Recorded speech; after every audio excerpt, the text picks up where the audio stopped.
नमस्कार. आज आपण काही निवडक स्रोत, लेख आणि नोट्समधून एका खूप इंटरेस्टिंग विषयावर बोलणार आहोत. सवय म्हणजे त्या कशा तयार होतात. आपलं ध्येय अगदी साधा आहे. सवयी बनण्यामागची जी प्रक्रिया आहे, जी आपल्या रोजच्या जगण्याचा इतका महत्वाचा भाग आहे, ती जरा सोप्या पद्धतीने समजून घेणं. बरोबर. आणि या सगळ्या माहितीमध्ये म्हणजे स्रोतांमध्ये एक गोष्ट परत परत येते, ती म्हणजे सवयींचं चक्र, द हॅबिट लूप. अगदी. कोणतीही सवय लावायची असेल किंवा मोडायची असेल तर हे चक्र समजून घेणं म्हणजे खूप महत्वाचं आहे. चला तर मग सुरू करूया. नक्की. पहिला प्रश्न अगदी बेसिक आहे. आपला मेंदू तो सवयी तयार करतोच का? काय गरज आहे त्याला? हां, चांगला प्रश्न आहे. आणि याचं उत्तर मेंदूच्या कार्यक्षमतेत आहे असं स्रोत सांगतात. म्हणजे बघा, कमीत कमी ऊर्जा वापरून कमी श्रमात आपल्या आयुष्यातल्या रोजच्या समस्या सोडवण्यासाठी मेंदू हा सवयींचा मार्ग वापरतो. अच्छा, म्हणजे एनर्जी वाचवण्यासाठी. हो, अगदी. विचार करा ना, जेव्हा एखादी नवीन परिस्थिती येते आपल्या समोर, तेव्हा आपला मेंदू खूप विचार करतो. हे करू की ते करू? काय बरोबर? यालाच प्रयत्न आणि त्रुटी म्हणतात. Trial and error. मेंदू वेगवेगळे मार्ग वापरून बघतो, त्यांचे परिणाम तपासतो.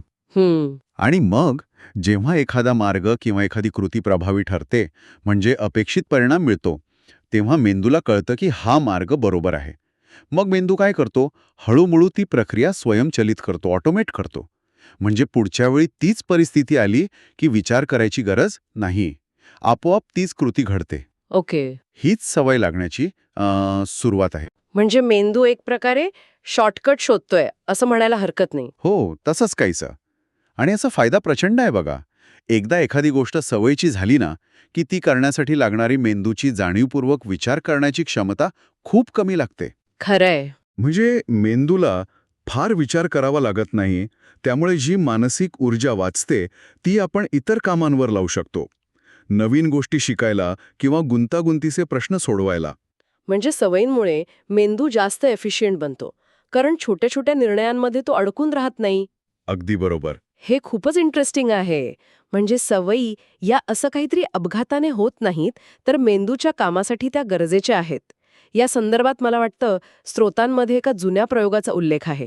खूप जुना आहे तो प्रयोग, पण महत्वाचा. हो, एडवर्ड थॉर्नडाईक यांचा प्रयोग 1898 मधला. हो, तोच.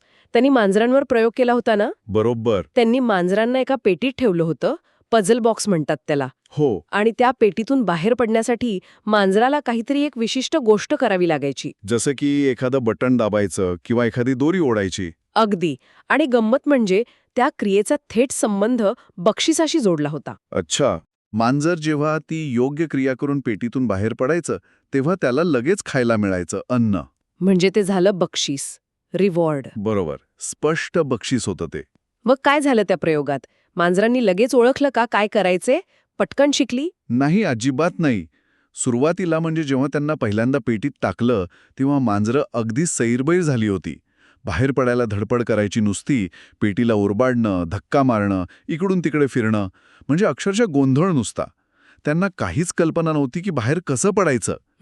पण या धडपडीत अनेक प्रयत्नांनंतर कधीतरी चुकून, अपघातानेच म्हणा ना, त्यांचा पंजा त्या लिव्हरवर पडला किंवा ती दोरी ओढली गेली. आणि मग?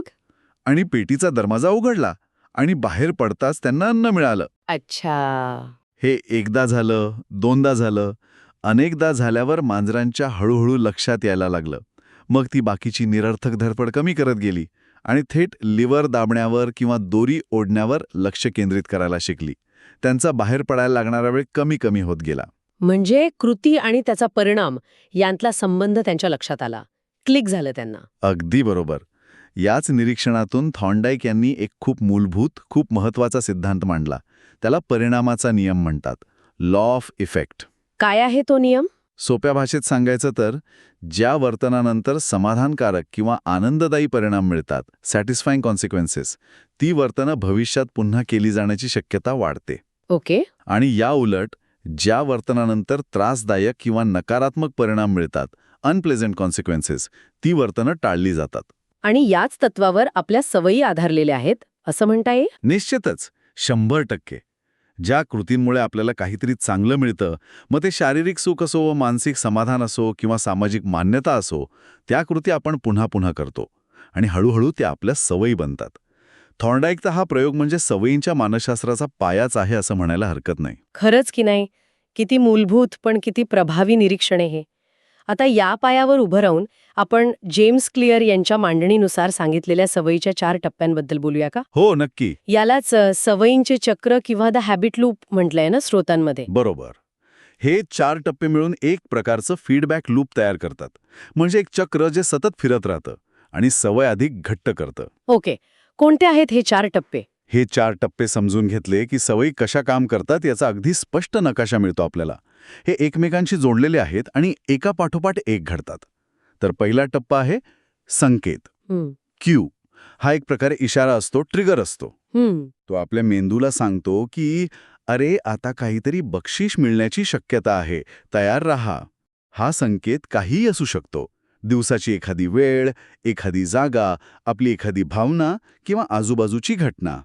उदाहरणार्थ? उदाहरणार्थ स्रोतांमध्ये दिलंय तसं मोबाईल फोन व्हायब्रेट होणं हा एक स्पष्ट संकेत आहे.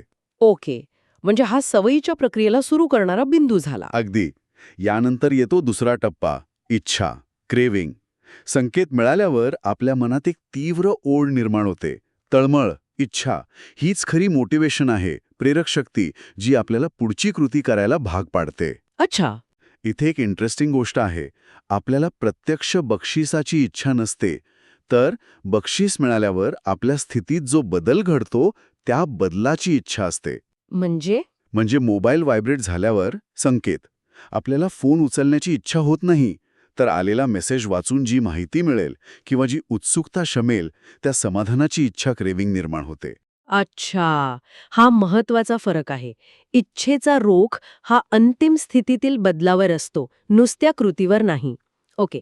मग तिसरा टप्पा? तिसरा टप्पा आहे प्रतिक्रिया, रिस्पॉन्स.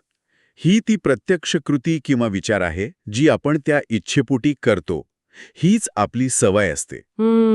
ही एखादी शारीरिक क्रिया असू शकते, जसं सिगरेट ओढणं किंवा फ्रीज उघडून काहीतरी खाणं, किंवा अगदी मानसिक क्रिया पण असू शकते, जसं नकारात्मक विचार करणं. मोबाईलच्या उदाहरणात? मोबाईलच्या उदाहरणात फोन उचलून आलेला मेसेज वाचणे ही झाली प्रतिक्रिया.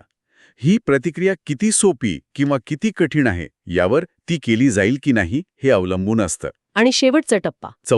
चौथा आणि शेवटचा टप्पा आहे इनाम, रिवॉर्ड. हे सवयीच्या चक्राचं अंतिम फळ आहे.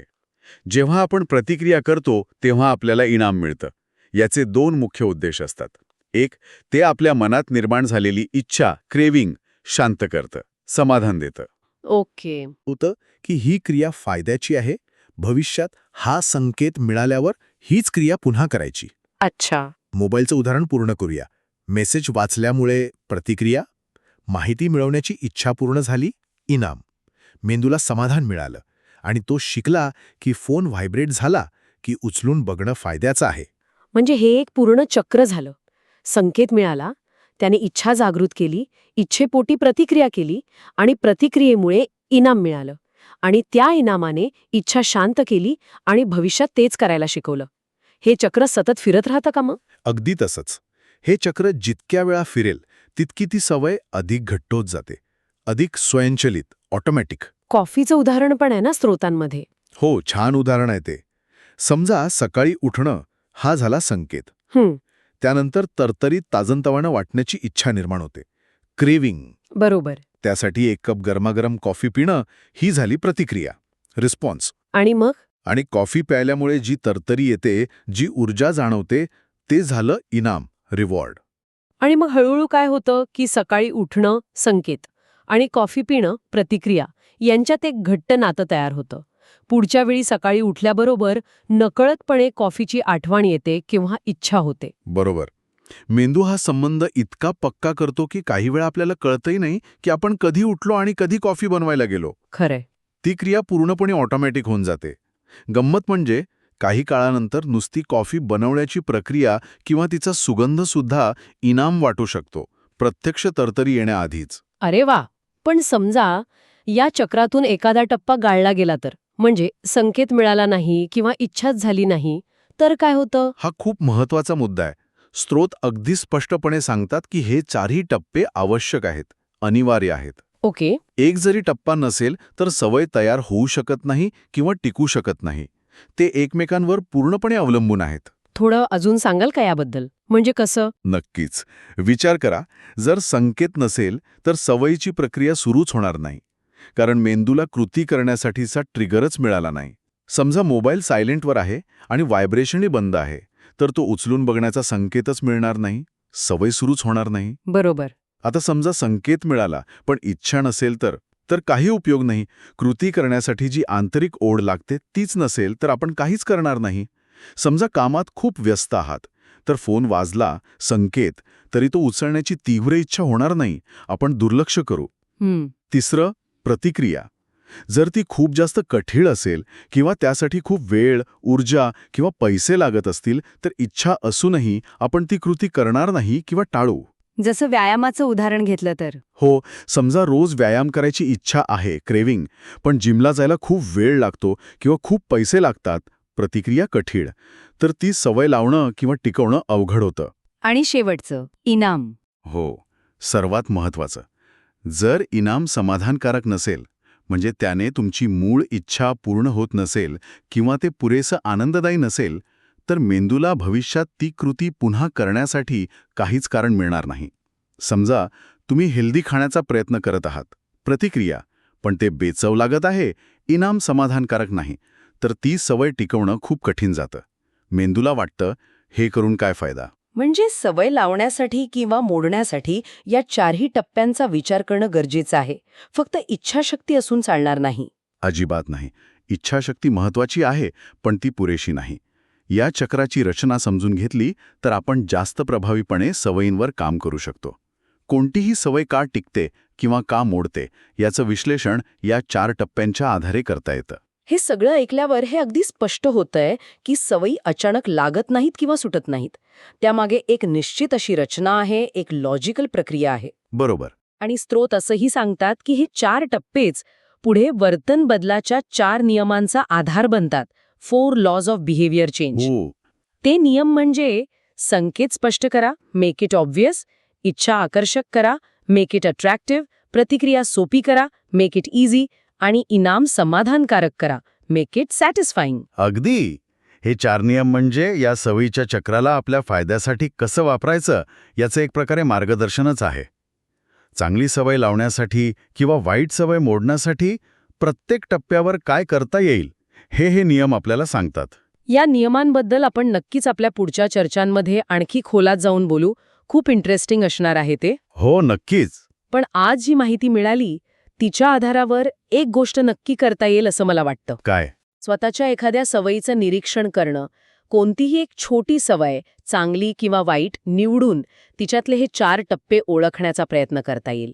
म्हणजे तिला चालना देणारा संकेत कोणता, त्यामागे नक्की कोणती इच्छा किंवा ओढ आहे, त्यासाठी आपण नेमकी कोणती प्रतिक्रिया देतो आणि त्यातून आपल्याला नक्की काय मिळतं, काय वाटतं. हो, अगदी बरोबर. हे स्वनिरीक्षण खूप उपयुक्त ठरू शकतं.